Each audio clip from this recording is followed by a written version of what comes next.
Hello বন্ধুরা, আসসালামু আলাইকুম। আশা করি সকলেই আল্লাহ তাআলা অশেষ রহমতে ভালো আছেন। প্রিয় ভাই ও বন্ধুরা, আপনারা কেমন আছেন? তো আমাদের এই চ্যানেলে ভিডিও দেখার জন্য আপনাদেরকে অসংখ্য ধন্যবাদ।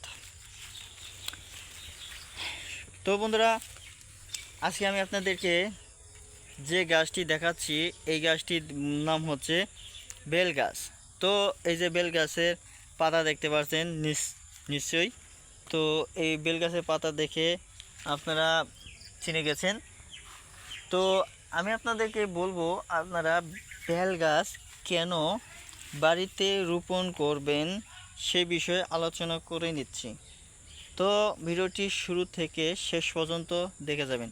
তো বন্ধুরা, প্রিয় ভাই, বেল গাছ রোপণ করার কারণ হচ্ছে, এই বেল গাছ বাড়ির আশেপাশে রোপণ করলে বাড়ির ঘর সুন্দর দেখায়, এবং কি এই বেল খেতে পারবেন বেল গাছ থেকে।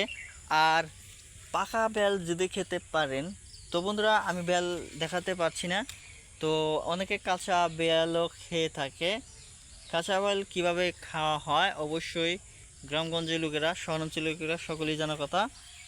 তো বন্ধুরা, এই বেল দিয়ে কাঁচা অনেক ক্ষেত্রে ব্যবহার করা যায়। তো বেলের মধ্যে ভিটামিনও রয়েছে।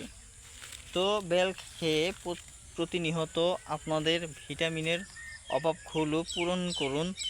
তো প্রিয় ভাই বন্ধুরা, এই বেল গাছের ভিডিওটি আমি দেখাচ্ছি গ্রামগঞ্জের কৃষকদের জমির এক পাশে হয়েছে, সেখান থেকে। তো ভিডিওটি যদি আপনাদের ভালো লেগে থাকে অবশ্যই আমাদের চ্যানেলটিকে সাবস্ক্রাইব করুন। ধন্যবাদ।